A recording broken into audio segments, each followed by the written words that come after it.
Hi, darlings. Welcome back to Corporate Frustration. ಏನಿದ್ರಲ್ಲಿ frustration ಅಂದರೆ main ಎಲ್ಲ ಆಫೀಸಲ್ಲಿನೂ ಪಾಲಿಟಿಕ್ಸ್ ಇದ್ದೇ ಇರುತ್ತೆ. ಪಾಲಿಟಿಕ್ಸ್ ಇಲ್ದಿರೋ ಆಫೀಸ್ ಸಿಗೋದು ಎವಿ ರೇರ್ ಅಂದರೆ ರೇರ್ ಅಂದರೆ 1% ಚಾನ್ಸ್ ಅಷ್ಟೇ. ಈ 1% ಚಾನ್ಸ್ ಪಾಲಿಟಿಕ್ಸ್ ಇಲ್ದಿರೋ ಆಫೀಸಸ್ ನಾರ್ಮಲಿ ಸಿಗೋದು. 99% ಆಫ್ ದ ಕಾರ್ಪೊರೇಟ್ ಆಫೀಸಸ್ಸಲ್ಲಿ ಪಾಲಿಟಿಕ್ಸ್ ಅನ್ನೋದು ಇದ್ದೇ ಇರುತ್ತೆ. ನೀವು ನಮ್ಮ ನಾರ್ಮಲ್ ಪಾಲಿಟಿಕ್ಸ್ ಏನು ನೋಡೋದು, ನೀವು ನಮ್ಮ ಕಾರ್ಪೊರೇಟ್ ಪಾಲಿಟಿಕ್ಸ್ ಏನಾದ್ರು ನೋಡಿಬಿಟ್ರೆ ನಿಮಗೆ ನಮ್ಮ ನಾರ್ಮಲ್ ಪಾಲಿಟಿಕ್ಸ್ ಇದೆ ಅಲ್ಲ, ಸ್ಟೇಟ್ ಪಾಲಿಟಿಕ್ಸು, ಸೆಂಟ್ರಲ್ ಪಾಲಿಟಿಕ್ಸು, ಇದೆಲ್ಲ ಏನೂ ಇಲ್ಲ ಅನಿಸ್ಬಿಡುತ್ತೆ ಕಾರ್ಪೊರೇಟ್ ಪಾಲಿಟಿಕ್ಸ್ ಮುಂದೆ.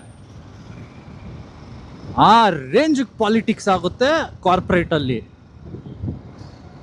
ಇಲ್ಲಿ ನಿಮ್ಮ CEO ಬಂದ್ಬಿಟ್ಟು CM ಅಂದ್ಕೊಳ್ಳೋಣ, ಅವ್ರ ಕೆಳಗಡೆ ಫೈನಾನ್ಸ್ ಮಿನಿಸ್ಟ್ರು, ನಿಮ್ಮ finance team, next MLA, MLA, team leaders, team managers, plus ನೀವು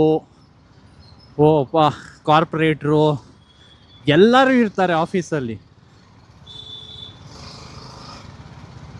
ಆ ರೇಂಜಿಗೆ ನಡೆಯುತ್ತೆ ಕಾರ್ಪೊರೇಟಲ್ಲಿ ಆಫೀಸ್ ಪಾಲಿಟಿಕ್ಸ್ ಅಂದರೆ. ಸೊ ಈ ಪಾಲಿಟಿಕ್ಸ್ ಬಗ್ಗೆ ಸ್ವಲ್ಪ ಹೇಳ್ತೀನಿ, ಹೆಂಗೆ ಈ ಪಾಲಿಟಿಕ್ಸಿಂದ ತಪ್ಪಿಸ್ಕೊಳೋದು ಅಂತ. ಮೇನ್ ಏನು ಗೊತ್ತಾ, ನೀವು ಆಫೀಸಲ್ಲಿ ಯಾರ ಹತ್ರನೂ ಮಾತಾಡಬಾರ್ದು.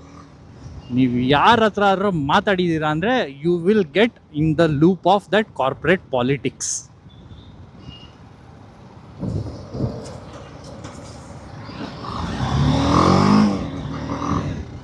ಆ ಲೂಪ್ ಹೆಂಗೆ ಸ್ಟಾರ್ಟ್ ಆಗುತ್ತೆ, ಅದನ್ನ ಹೆಂಗೆ ಅವಾಯ್ಡ್ ಮಾಡೋದು ಅಂತ ನೆಕ್ಸ್ಟ್ ಇದ್ರಲ್ಲಿ ಮಾತಾಡೋಣ.